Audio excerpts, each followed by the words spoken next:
귀한 자리에 부족한 저를 불러주셔서 감사합니다. 아마 많은 목사님들이 이곳에 오셔서 말씀을 전해 주시지 않습니다. 저는 은혜를 끼치는 재주가 없어서 무엇으로 승부를 걸을까 생각을 했거든요. 그래서 오신 목사님들 중에서 가장 짧게 설교를 하는 걸로 저는 승부를 걸겠습니까? 네, 가장 짧게 끝나는 것으로 승부를 걸도록 하겠습니다.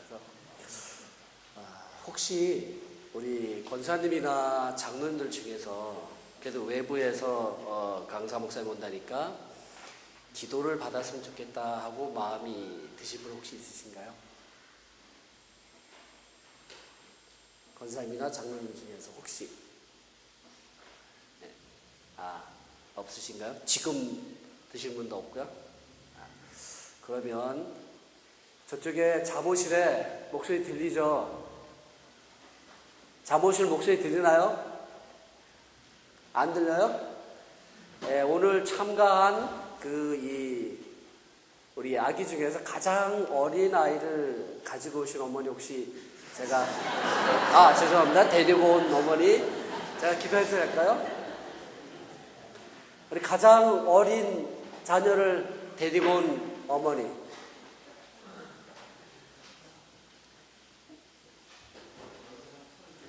네, 그러면 잠깐 이렇게 나오셔도 괜찮나요?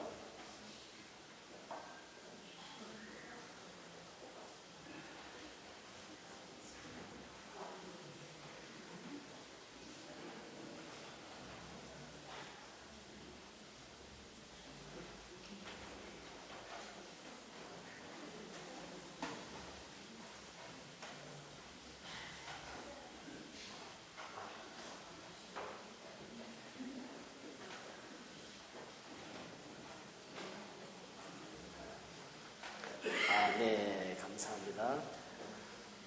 어머니 혹시 제가 자녀를 위해서 기도해도 괜찮나요? 그래요? 그러면 이렇게 올라오시는 거예요.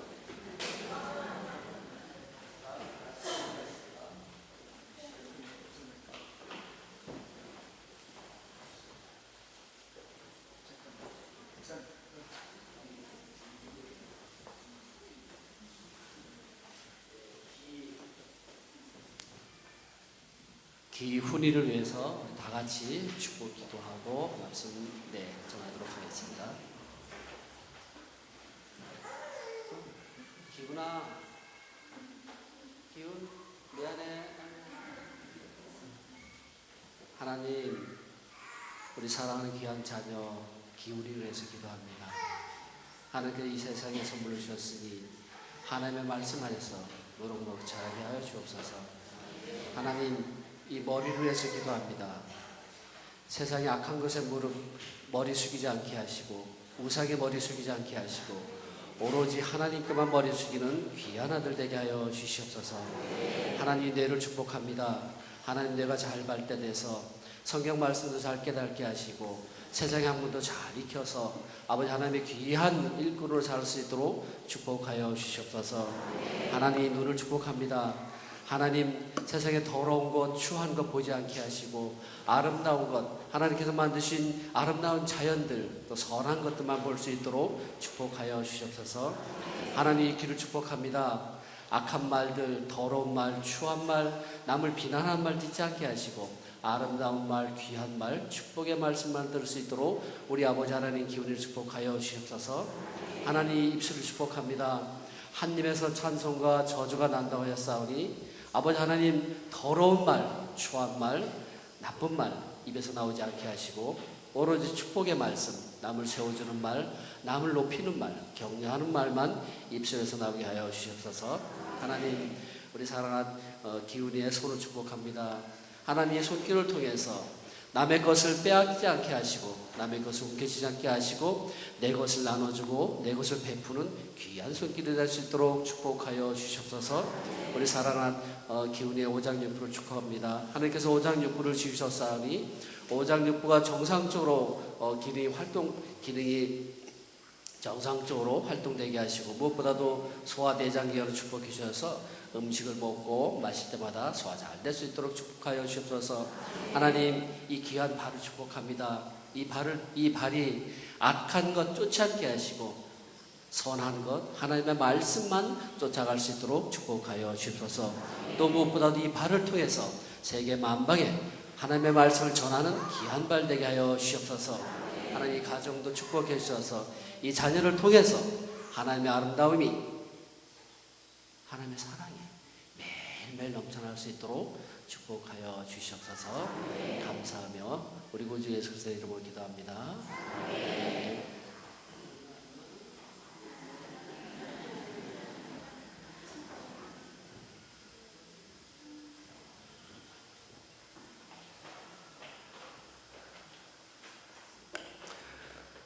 네, 오늘은 자녀 양육이라기보다도 저희가 그냥 신앙생활 하는 데 있어서 한 번쯤 이렇게 짚고 넘어갔으면 좋겠다 하는 것들에 대해서 얘기를 좀 나눠보려고 합니다. 자, 먼저 도전적인 질문을 한 3가지 정도 여러분께 던져드리고 그 질문에 대한 답을 찾아가는 시간으로 하려고 합니다. 자, 먼저 우리 권사님들, 장로님들 평생을 신앙생활을 하고 계시면서 또 교회에 여러 가지들을 헌신하셨습니다. 그런데 정말로 여러분들은 교회를 위해서 무엇을 하셨습니까? 교회에 어떤 족적을 남기셨습니까? 또 이제 자녀들이 다 장성했을 텐데 그 자녀들은 지금 어떤 자녀가 되었습니까? 또 우리 젊은 부부들에게 묻겠습니다. 좀 나이가 젊으신 분들, 여러분들의 자녀들은 하나님의 뜻에 따라서 저 세상을 향해서 위대한 도전과 모험을 하는 큰 인물로 키우려고 계획을 세우고 계십니까? 또 우리 아직 결혼을 하지 않은 우리 청년들에게 묻습니다. 여러분들은 하나님께서 기뻐하시는 사람이 되고자 노력하며 큰 꿈을 가지고 있습니까? 여러분들은 그 꿈을 위해서 무엇을 하고 있습니까? 자, 이 3가지의 질문을 여러분께 드리고 우리 이제 답을 찾아가 보도록 하겠습니다. 우리가 아마 신앙생활을 하는 데 있어서 가장 많이 쓰는 단어 하나가 은혜, 하나님의 은혜, 그다음에 또 하나님의 뜻일 겁니다. 그래서 뭐든 또 하나님의 은혜야, 하나님의 은혜야, 하여튼 여기저기 다 갖다 붙입니다. 또 좀 이렇게 영성이 좀 우리가 보기에 막 뛰어나다, 새벽기도도 열심히 한다 뭐 그러면은 하나님의 뜻, 하나님의 뜻, 하나님의 뜻을 입에 달고 삽니다. 그런데 가장 또 이해하기가 어려운 것들이 은혜이며 하나님의 뜻입니다. 무엇이 하나님의 뜻이고 무엇이 하나님의 은혜인지 명확하게 설명할 수가 없는 그런 말이기도 합니다. 저도 이제 이만큼 인생을 살았는데 이 나이를 되돌아봐도 하나님의 뜻이 무엇인지, 하나님의 뜻이 무엇인지, 하나님의 은혜가 무엇인지 그 인생을 이렇게 쉽게 설명할 수가 있지 않은 것 같아요. 지금 당장 우리가 한 치 앞도 모르는 이 세상에 살고 있잖아요. 앞으로 1시간 뒤에 무슨 일이 벌어지고 있지, 내일이 어떤 일이 벌어질지,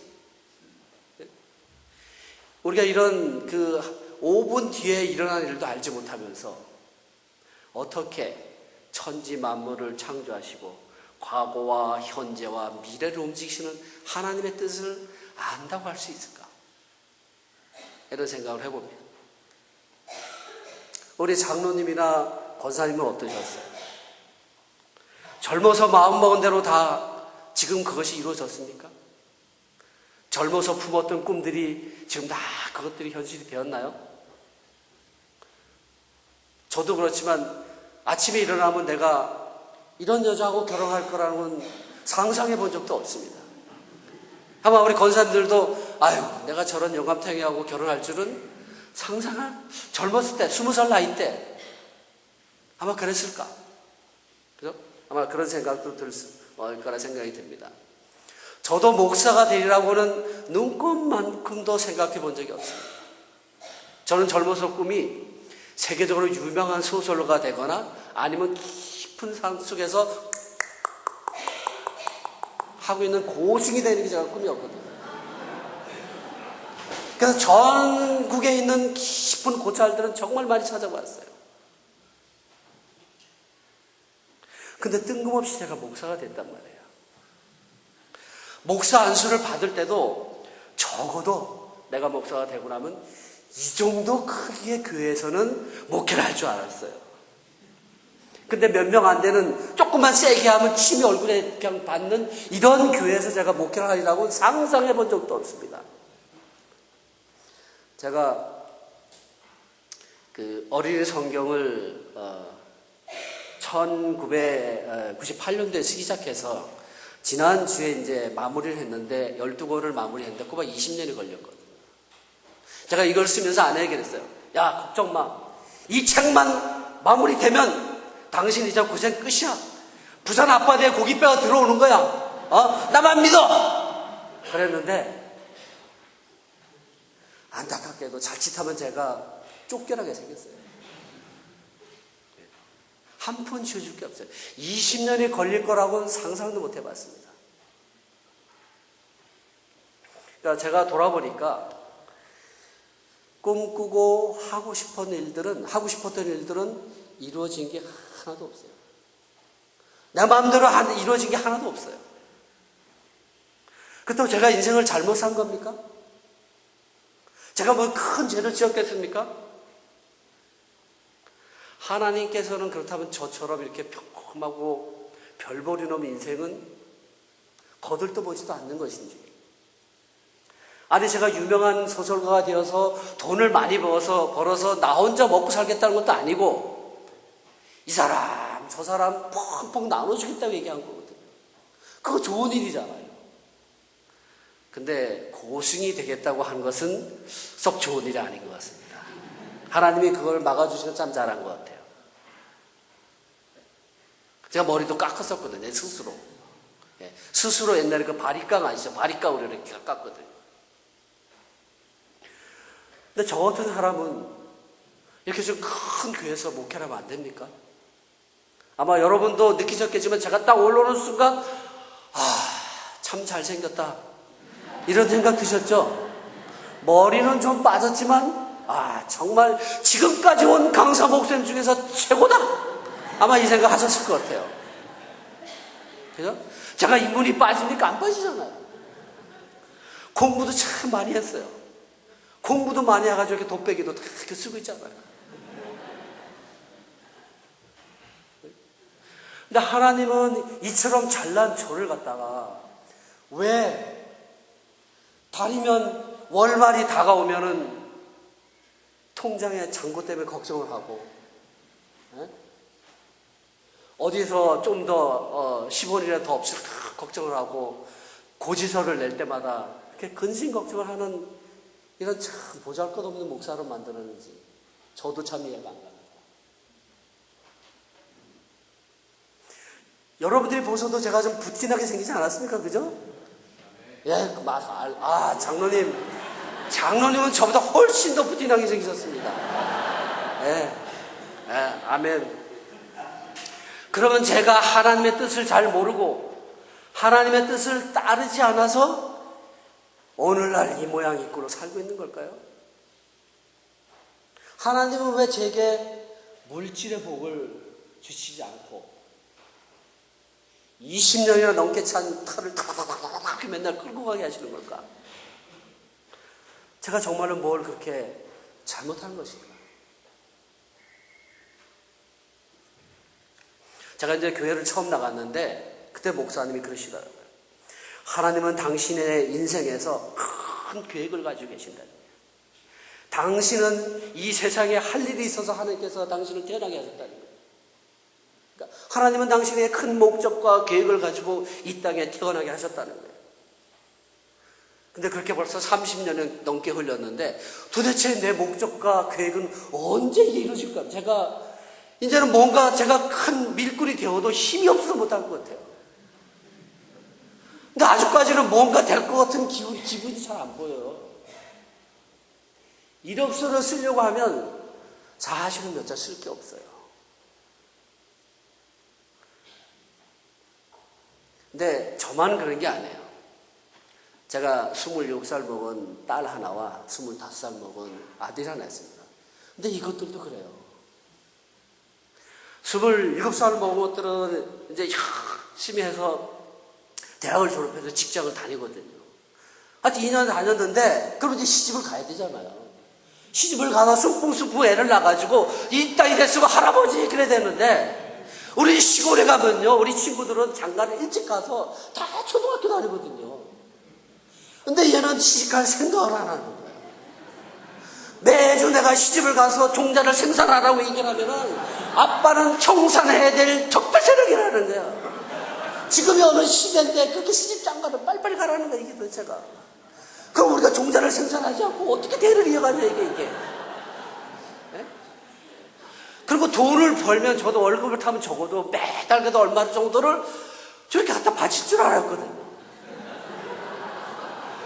근데 뭐 가끔 가다 밥 한 끼 사주고 생일날 딸랑 와이사상가 사주면 그만인 거야, 이게요. 아니, 제가 그렇게 부모를 공경하라 가르치는데도 불구하고 물질적으로 갖다 공경을 안 하는 게 이게요. 아들도 군대를 갔다 왔는데, 장정이 25살짜리가 장정이 군대 갔다 왔으면 적어도 지가 돈을 벌어가지고 학교를 다녀야지. 어떻게 된 게지? 연애하는 커피값도 제가 보태주겠는 거야, 이게요. 네? 카드값이 띵동하고 오면 커피 마시겠네, 커피 마시네. 분명히 혼자 먹은 커피값이 안 돼, 이게요. 제가 이런 걸 상상이나 했겠어요? 이런 일이 벌어질 거라고? 네? 제가 아이들이 어렸을 땐 열심히 기도했습니다. 하나님이 이 아이들이 정말 머리가 되지 않게, 꼬리가 되지 않게 하시고 머리가 되게 해주옵소서. 정말 훌륭한 사람이 돼가지고 돈도 많이 벌어서 부모한테도 돈 11조 바치고 교회도 11조 바치고 다 크게 달라고 열심히 기도했거든요. 아들을 이끌 새벽, 이제 2학년 때부터 새벽 기도를 잘 이끌고 다녔거든요. 네가 성공해야 하나님이 기뻐하신다. 아빠는 별 생각 없는데 하나님이 좋아하신대. 너 성공해야 된다. 근데 27살, 20살쯤 되면 뭔가 싹이 보여야 되는데 뭐 그렇게 크게 참 족적을 남긴 게 없어요. 제 기도가 잘못된 걸까요?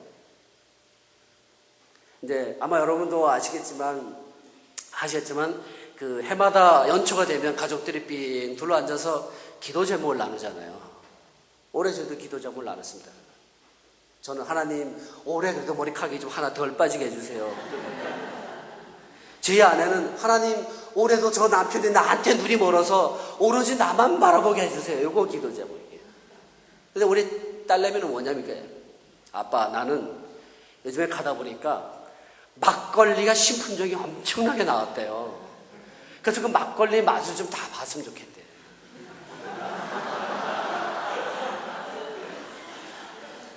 많이도 말고 한 잔씩만 먹어봤으면 좋겠다는 거예요. 이게 20년이 넘도록 기도하고 말씀이 이렇게 딸내미 입에서. 그럼 뭐 제가 그래 나머지는 내가 다 먹을 테니까 사와라. 이게 뭐 도대체가, 예? 이게 하나님이 저를 향한 큰 뜻입니까? 이게 하나님의 원대한 계획이 저에게 보이십니까, 여러분? 도통 하나님의 계획과 원대한 뜻이 보이질 않아요. 근데 저만 그런 게 아니라, 오늘 우리가 읽었지만 요셉의 이야기는 성경 창세기에서 가장 길잖아요. 요셉도 만만치 않은 삶을 살았더라고요. 아니 어떻게 형제라는 것들이 동생을 노예로 팔아먹는 거예요. 아무리 동생이 미워도 그렇지 동생을 갖다 팔아먹는 거야. 인신매매잖아요. 인신매매를 했잖아요. 그리고 요셉이 내가 오늘 저녁에 꿈을 꿔야지 이래서 꿈을 꿨습니까? 아니 저절로 꿈이 꾸어진 거예요. 그렇잖아요. 내가 꿈을 꾸은 게 아니라 그냥 저절로 볕단이 인사도 하고 해와 달이 별만 인사를 한 거예요. 그 꿈으로 인해서 노예로 팔려갔잖아요. 여러분 한번 생각을 해보세요. 멀쩡히 엄마 아빠의 사랑을 받고 살다가 하루아침에 노예가 됐다? 이게 이 속에서 열이 끌어올라가지고 살 수 있겠습니까? 저 같으면 아마 이 꼭지가 돌아가지고 어디 가서 그냥 머리라도 벽에 갖다 쳐박았을 것 같아요. 그런데 하나님은 조용하시잖아요. 구덩이에 빠질 때도 가만히 계시고 노예로 팔려갈 때도 가만히 계시고 그 집에 가서 얼마나 수모를 당했겠어요. 그 못된 짓을 한 형제들에게도 어떤 벌도 안 내리셔요. 그렇죠? 누가 하나님으로부터 동생을 빨아서 벌 받았다고 성경에 기록한 적 없습니다. 아버지의 끔찍한 사랑을 받고 17년 동안 자라다가 남의 나라에 가서 노예 생활을 하고 있는데 성경은 기록하기를 39장 2절에 이렇게 기록했잖아요. 여호와께서 요셉과 함께 하심으로 그가 형통한 사람이 되었더라. 이게 참 아멘이 쉽게 나올 단어가 아니에요. 그죠?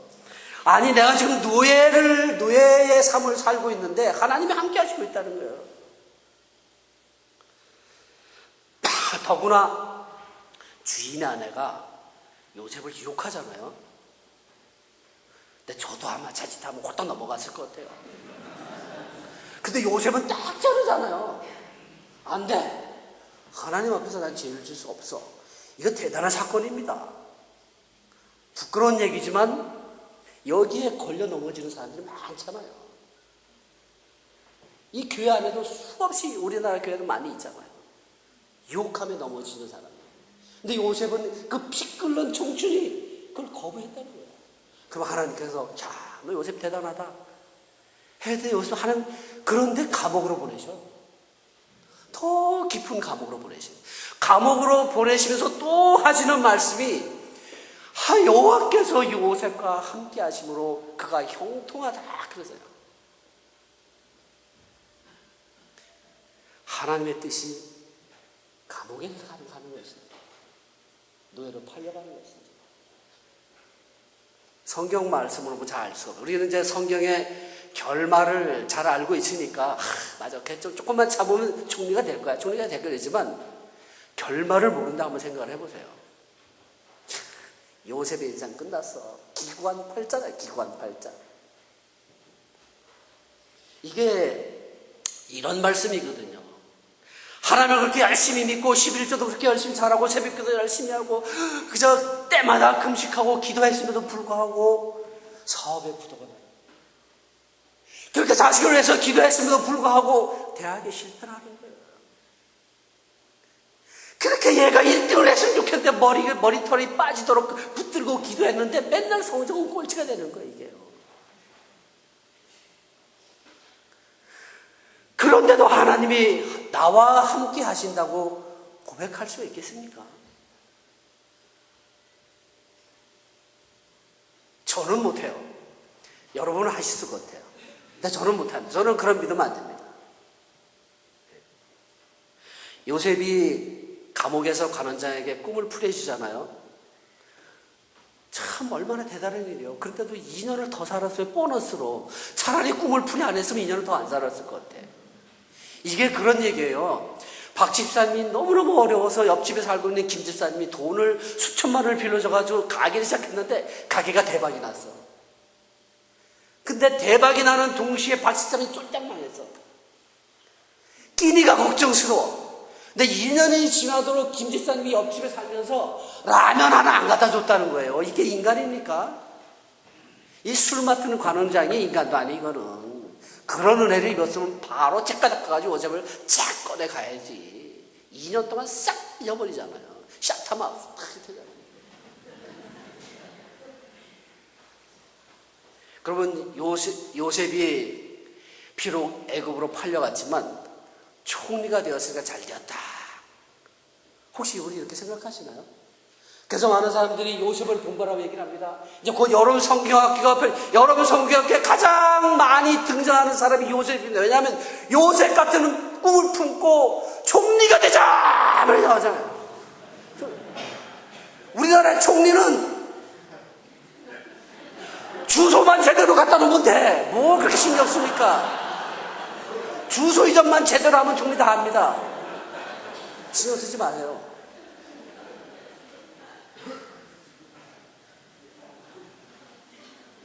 근데 솔직히 말해서 원수 같은 나라, 남의 나라, 저기 우리 자식이 아프리카에 뭐 어디 이상한 나라에 가서 총리가 되면 우리 어머니 괜찮으시겠어요? 평생 못 보고 살면 총리 되는 것보다 여기서 차라리 면식이 되는 게 낫죠. 네. 요셉의 꿈을 갖자 그렇게 얘기하지 마세요. 자칫하면 수만리 떨어진 데 가서 총리 되면 어쩌시려고 그래요. 근데 요셉은 자신이 총리가 되려고 노력할 흔적이 성경에는 보이지 않습니다. 내가 총리가 되겠다? 아무런 기록이 나와 있지 않아요. 근데 요셉이 노예로 팔려오고 감옥으로 가면서 그때까지 나는 하나님의 뜻에 의해서 감옥에 갔어.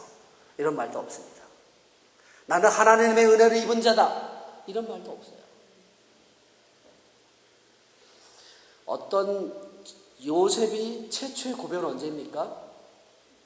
자, 총리가 되고 7년 동안 곡식이 잘 됐죠. 그리고 2년이 지나서 흉년이 들었을 때 형제들이 찾아옵니다. 형제들이 찾아왔을 때 비로소 첫마디를 합니다. 그죠? 첫마디를 하죠. 어디 있습니까? 우리 한번 찾아볼까요? 자, 오늘 그리고 자 50장 20절 말씀은 두 번째 말씀이에요. 그러니까 나이로 친다면은 한 56세에서 60세 정도 됐을 때 한 말입니다. 그러니까 인생의 경험이 아주 풍부해졌을 때 저 말을 하는 거예요. 내가 한번 다시 읽어보겠습니다. 시작. 당신들은 나를 헤아렸으나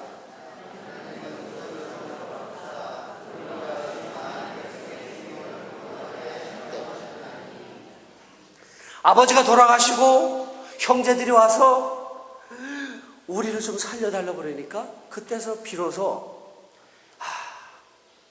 내가 노예로 팔려간 것은 하나님의 은혜였습니다. 형님들 그러거든요.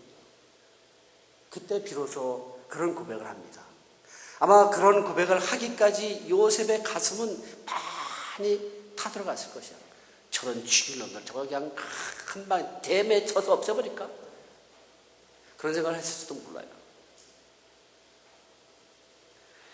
그렇다면 요셉을 향한 하나님의 뜻과 계획은 총리가 되는 것일까요?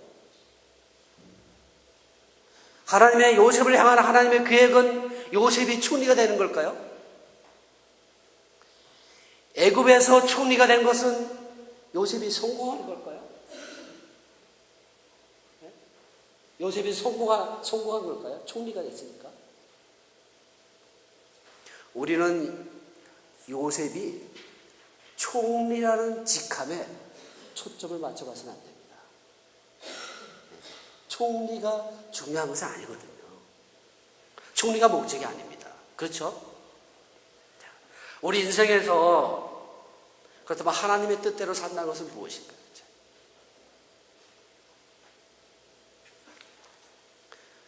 우리 앞줄에 계시는 우리 집사님들은 지금까지 사시면서 하나님의 뜻대로 살아오셨습니까? 네? 하나님의 뜻대로 우리는 살고 있는가? 부모가 자녀를 하나님의 뜻대로 양육한다는 것은 도대체 무엇인가? 우리가 이제 성경적 자녀 양육, 성경적 자녀 양육 가장 많이 있습니다. 저도 그런 말들을 많이 하거든요. 네? 성경적 자녀 양육을 해야 된다. 어떤 부모든지 자녀가 하나님의 뜻대로 자라기를 원치 않는 부모는 한 명도 없습니다. 그렇죠? 예. 다 하나님의 뜻대로 자라기를 원합니다. 그래서 차라리 하나님께서 아기가 딱 태어나면 아까 기훈이었죠?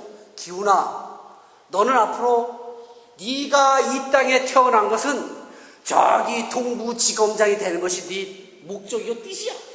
손바닥에 딱 들고 나오면 아무 걱정 없잖아요. 손바닥을 딱 폈는데 종이가 딱 떨어지면서 I am 검사 이렇게 나오잖아요.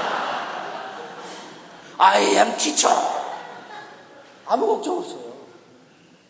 하나님의 뜻이 분명하잖아요. 내가 태어난 목적이 분명합니다. 그런데 단 한 명도 그런 말을 들은 적이 없어요. 우리 기훈이 어머니는 들으셨나요 혹시? 네? 기훈이가 딱 나오자마자 응애 하자마자 맘마 그러면서 나의 태어난 목적은 이것입니다 이렇게 얘기를 하던가요? 하나님의 사인이 있었나요? 또 꿈이 있었나요? 계시가 있었나요? 성경을 딱 폈는데 그게 글자가 쭉 올라오면서 이렇게 막 있었나요? 없으셨어요? 걱정입니다. 네. 그런 음성이 들리진 않습니다. 우리가 하나님의 말씀, 하나님의 뜻, 하나님의 음성을 들었다 그러는데 들리지 않습니다. 이것의 해답은 예수님께서 들려주셨어요. 어느 날 부자 청년이 예수님을 찾아옵니다. 예수님, 제가요 율법을 다 지켰습니다.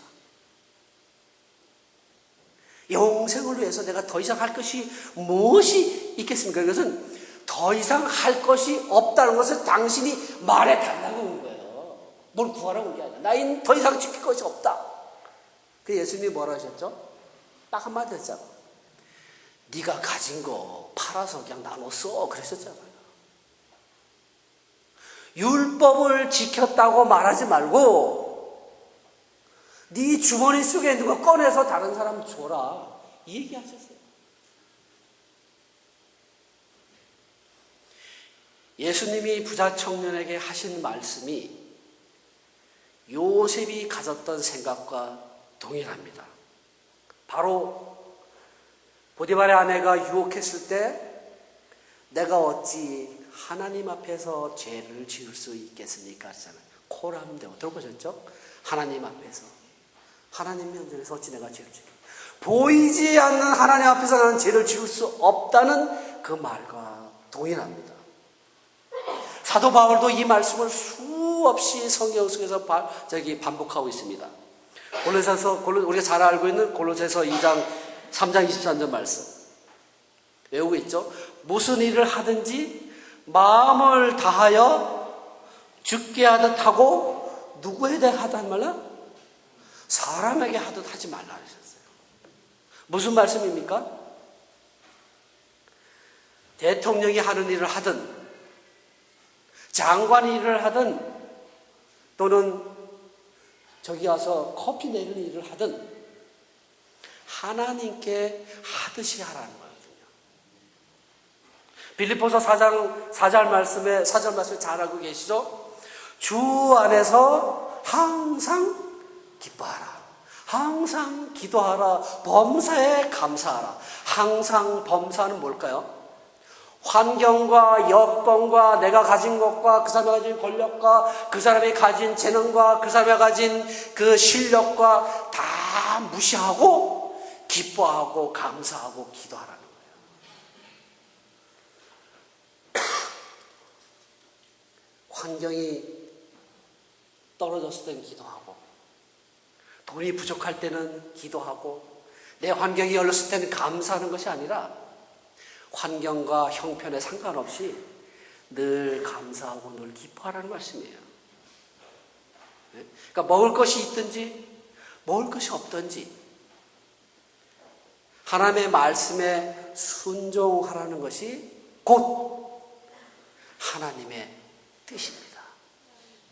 이게 도대체 무슨 의미입니까? 하나님의 뜻은 과거와 현재와 미래에 있지 않고 바로 하나님의 뜻은 이 순간에 있다는 겁니다. 이 순간에 예수님이 부자 청년이 하신 말씀은 뭐예요? 이미 율법에 기록된 것을 지키지 말고 행하라는 거예요. 우리의 평범한 일상 속에서 하나님의 말씀에 순종하며 사는 것이 하나님의 뜻이라는 겁니다. 뭐 거창한 거 아니라는 거예요.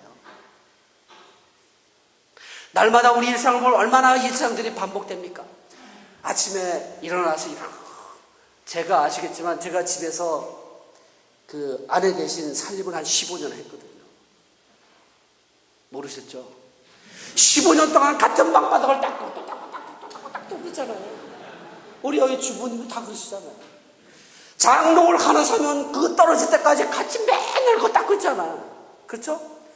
그릇을 하나 사면 이게 그릇이 깨질 때까지 똑같이 반복해. 또 닦고 또 닦고 또 닦고. 네? 그릇을 한 번 먹고 한 석 달 열어 썼으면 좋겠어요. 그죠? 근데 한 번 먹으면 닦아야 돼. 이 반복되고 지루하고 재미없는 일상 가운데서 그 순간순간 하나님의 말씀에 순종하라는 겁니다. 이게 하나님의 뜻이에요. 그러니까 하나 홍해가 갈라지는 것, 바다에서 물이 솟는 것, 하늘에서 불이 떨어지고 죽었던 사람이 살아나고 병들었던 환자가 일어나고 이런 것들만 하나님의 뜻이 아니라 새벽 기도를 40일 새벽 기도를 하고 금식 기도를 40일 해서 하나님의 응답을 받는 것만이 하나님의 뜻이 아니라 평범한 일상 속에서 하나님과의 관계를 통해서 하나님과 친밀한 교제를 통해서 하나님의 사랑을 느끼고 하나님의 말씀에 순종하는 것이 곧 하나님의 뜻이라는 겁니다. 우리를 향하신 하나님의 뜻이라는 거예요. 그러니까 지금 내 눈앞에서 벌어지고 있는 작은 일을 선택할 때 하나님의 말씀에 기준되어서 선택하라는 겁니다. 그 작은 선택들이, 작은 순종들이 모아서 하나님께서는 그 작은 것들을, 작은 조각들을 모아서 합력하여 선을 이루어 가시는 거예요.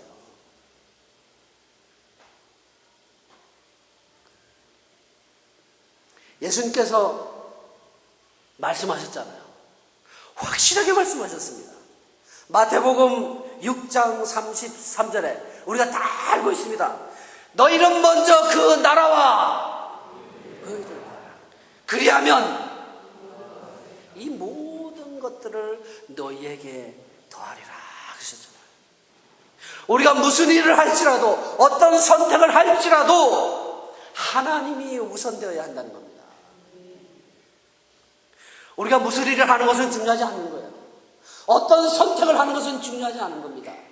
선택하는 그 순간, 어떤 일을 하고 있는 그 순간 하나님이 우선인가를 본다는 겁니다.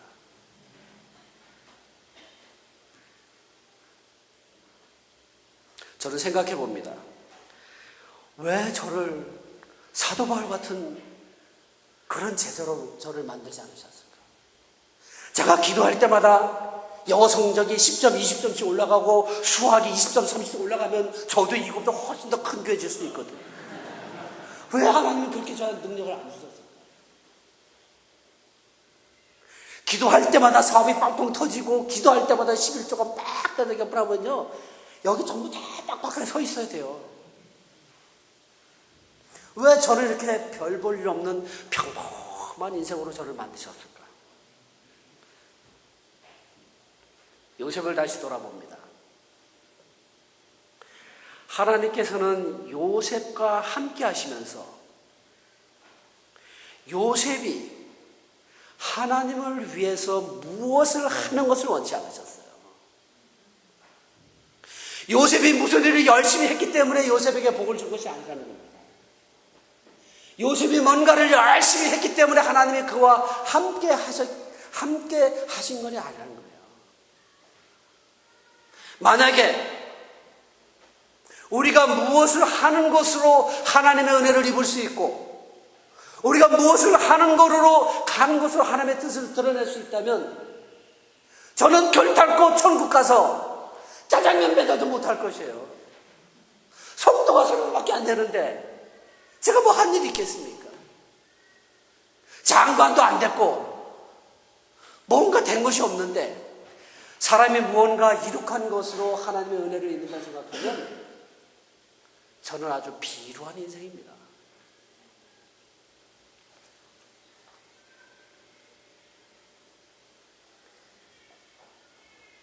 우리에게 매일매일 반복되고 있는 별 볼 일 없는 것 같은 그런 삶 속에서 하나님이 언제나 우리와 함께하고 계신다는 것을 잊지 말으시기 바랍니다. 그것이 바로 하나님의 뜻대로 사는 거예요. 하나님의 지금 이 순간도 나와 함께 하심을 잊지 않는 것이 우리가 하나님의 뜻대로 살아가는 삶입니다. 하늘을 쳐다보면서 왜 내 인생에는 오병이어 같은 기적이 일어나지 않는 것인가? 간증을 들어보니까 어느 날 내가 4,234만 원이 필요했었는데 4만 23원이 필요했는데 눈을 딱 보니까 문 앞에 정확하게 이런 자리까지 맞아서 딱 가져있는 그런 간증 많이 들어보셨잖아요. 근데 저는 한 번도 그런 일이 내 인생에 일어나질 않는 거예요. 왜 저런 간증을 나는 할 수가 없을까? 우리가 진짜 고민해야 될 것은 지금 이 순간 내가 하나님을 사랑하고 있고 하나님과 깊은 교제를 하면서 하나님이 나와 함께 하심을 믿느냐, 이걸 고민을 해야 됩니다. 자, 그러면 우리가 어떤 인생에서 선택의 기로에 열립니다. 자식의 진로를 선택할 때도 A 대학을 갈 것이냐, B 대학을 갈 것이냐, C 대학을 갈 것이냐 엄마들이 놓고 기도를 합니다. 하나님의 뜻을 보여주시옵소서. A 대학입니까? B 대학입니까? C 대학입니까? 하나님 제발 종이를 확 던져서 그러면 알려주십시오. 얘기하죠. 그래서 선택합니다. 얘가 A 대학을 선택했어요. A 대학, 그러면 B 대학, C 대학은 하나님의 뜻이 아닙니까? A 대학이 정말 하나님의 뜻입니까? 얘가 교사가 되고자 했는데 의사가 됐어. 그러면 얘는 하나님의 뜻을 저버린 사람입니까? 그렇지 않으죠? 1등을 학생은 하나님의 영광이고 꼴찌한 학생을 하나님의 수치입니까? 그러면? 큰 교회 목사님은 하나님의 영광이고 저 같은 이런 작은 목사는 하나님의 슬픔입니까? 네?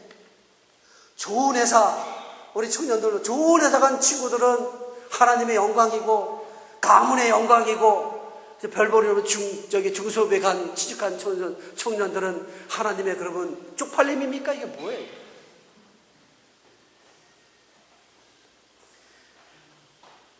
우리는 가끔 실수할 때가 있어요. 하나님께서 우리의 행동을 보고 또 행동의 결과를 보고 은혜를 베푸신다고 생각하는 거예요.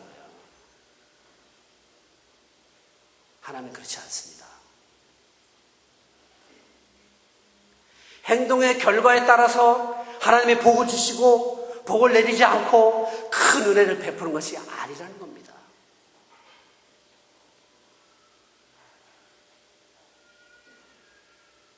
하나님의 기준은 단 한 가지입니다.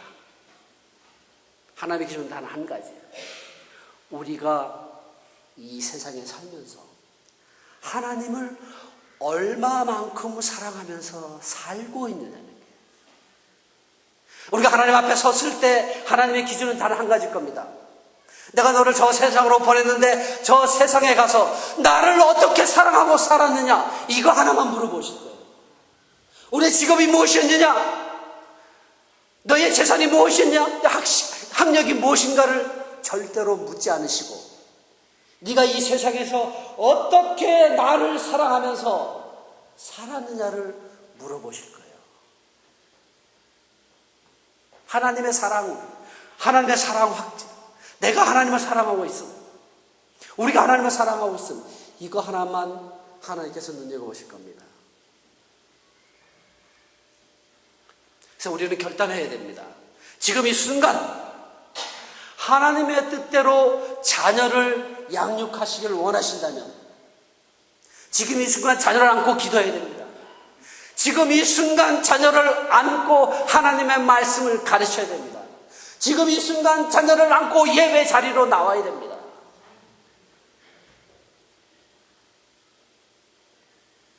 부모가 지금 이 순간 어떤 선택을 하면서 하나님을 어떻게 사랑하면서 살아가고 있는가를 자녀에게 보여줘야 됩니다.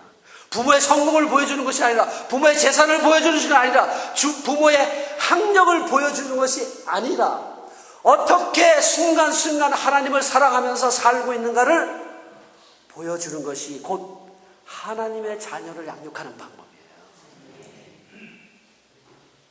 오늘 내게 주어진 숙제를 하지 않고, 지금 내게 주어진 일에 최선을 하지 않고, 작은 일에 감사하지도 않으면서 위대한 인물이 되겠다고 꿈꾸는 것은 헛된 욕심입니다. 내가 성공해서 하나님을 잘 섬기겠다, 대학 들어가서 하나님을 잘 섬기겠다, 돈 많이 벌면 11조 하겠다, 천만의 말씀입니다.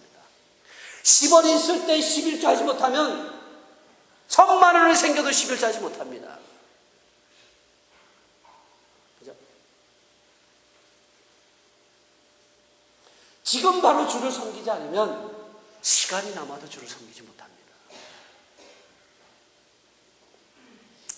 그래서 지금 우리가 해야 될 것은 하나님의 뜻을 찾아서 여기저기 떠돌아다니는 게 아니에요.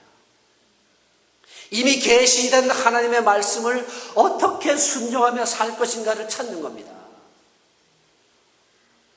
그것이 바로 하나님 나라와 하나님의 의를 먼저 구하는 거잖아요. 그러니까 자녀들의 진로를 결정할 때 하나님의 뜻을 묻기에 앞서서 그 자녀가, 그 부모가 하나님의 나라와 그 의를 먼저 구하고 있다면 무엇을 선택하든지 그 선택은 바로 하나님의 뜻입니다. 그 선택을 하나님께서 지지하시고 그 선택과 가는 자녀를 하나님께서 축복해 주실 겁니다. 지금 우리가 하나님의 의를 구하고 있다면 우리의 선택을 하나님께서 믿어주신다는 거예요. 물론 우리의 선택이 다 성공할 수는 없습니다. 때로는 실패도 할 수 있고 오류도 날 수 있고, 그렇다고 해서 그것이 하나님의 뜻이다, 실패다, 아니다 이렇게 얘기할 수 없습니다. 언제 그것이 판가름 나냐? 우리가 이 세상에서 삶을 버리고 하나님 나라 앞에 갔을 때 비로소 하나님께서 내 인생은 성공한 삶이다, 내 인생은 조금 덜 성공했다고 얘기해 줄 거예요. 사람이 함부로 판단할 것은 못 됩니다. 자, 이제 처음 제가 던졌던 질문에 대해서 답을 내려보면서 말씀을 정리하려고 합니다. 이미 벌써 답이 다 나왔잖아요. 우리 장로님들과 권사님들에게 제가 이런 질문 드렸죠. 여러분들은 지금까지 이렇게 평생을 교회를 섬겨 오셨습니다. 과연 여러분들은 교회에 어떤 흔적을 남기셨습니까? 여러분들이 지금 이 자리에 앉아 계신 것이 바로 여러분들이 남긴 흔적입니다. 여러분들이 지금 자녀를 위해서 기도하고 있다면 그 자녀가 어떤 삶을 살고 있던 간에 하나님께서 기뻐하시는 자녀가 될 것입니다. 여러분이 지금 이 자리에 앉아서 예배 자리에 앉아있고 기도의 자리에 앉아있고 순간순간 믿음으로 선택해서 지금까지 살아오셨다면 분명히 우리 권사님들과 장로님들에게는 하나님께서 영광의 면류관을 씌워주실 겁니다. 또 우리 젊은 분들에게 질문 드릴 때는 자녀가 큰 꿈을 품고 도전과 모험을 할 수 있도록 가르치고 있느냐? 지금 부모가 자녀를 위해서 눈물로 기도하고 있다면 그 자녀는 반드시 세계적인 인물이 될 것이에요. 하나님이 원하시는 위대한 사람이 될 것입니다. 지금 부모가 자녀를 위해서 눈물로 기도하고 붙들고 가슴에 품고 기도하고 말씀을 가르치고 있다면 그 자녀는 하나님이 기뻐하시는 정말 큰 인물이 될 것입니다. 하나님의 방법대로 여러분들은 자녀를 잘 양육하고 계십니다. 우리 청년들에게 던졌던 질문. 여러분들은 하나님이 기뻐하시는 사람이 되고자 꿈꾸고 있습니까? 그렇죠. 지금 이 자리에 앉아서 아까처럼 예배드리고 찬양하고 하나님의 말씀 앞에 서 있다면 우리 청년들 반드시 그런 사람이 될 것입니다. 하나님이 여러분의 꿈과 함께 하실 거예요. 열매는 우리가 맺는 게 아니잖아요.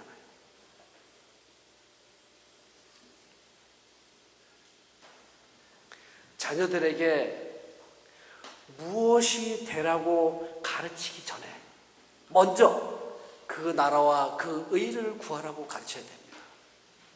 먼저 예배 자리로 나오라고 가르쳐야 됩니다. 먼저 말씀을 읽으라고 가르쳐야 됩니다. 먼저 기도하라고 가르쳐야 됩니다. 그것이 성경적인 방법으로 자녀를 키우는 겁니다.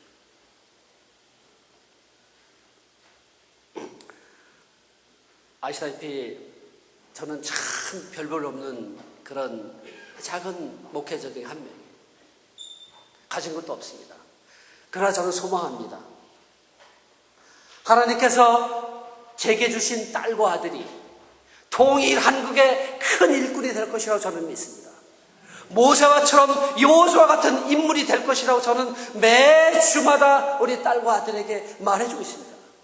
하나님께서 너희들을 반드시 이 민족을 이끌어갈 인물이 될 거라고 저는 확신하며 기대하고 소망하고 있습니다. 저 또한 이미 벌써 이렇게 머리가 다 빠질 염색을 하지 않으면 참으로 민망할 정도가 됐지만 그러나 저도 꿈을 꾸고 있습니다. 아직까지 나를 향한 하나님의 뜻과 계획은 멈추지 않고 있다.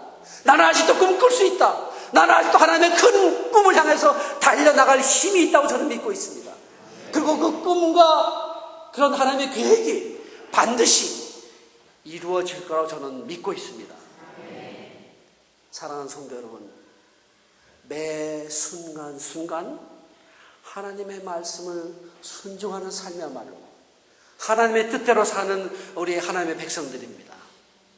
하나님의 뜻대로 사는 백성들은 하나님의 그 원대한 계획과 하나님의 원대한 목표가 끊기지 않습니다.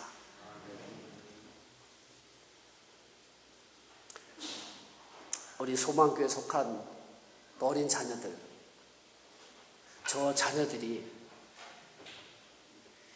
앞으로 이곳에서 신앙생활을 대를 이어서 또 저 자녀들의 자녀들이 또 대를 이어서 계속 이곳에 더 풍성하게 넘쳐나리라고 저는 믿습니다. 우리 원대한 하나님의 뜻은 매일매일 평범한 일상 속에서 내가 선택하는 하나님의 순종임을 잊지 마시고 하나님께서 여러분에 주신 큰 복을 누리시기를 바랍니다. 네. 하나님 감사합니다. 참으로 우리를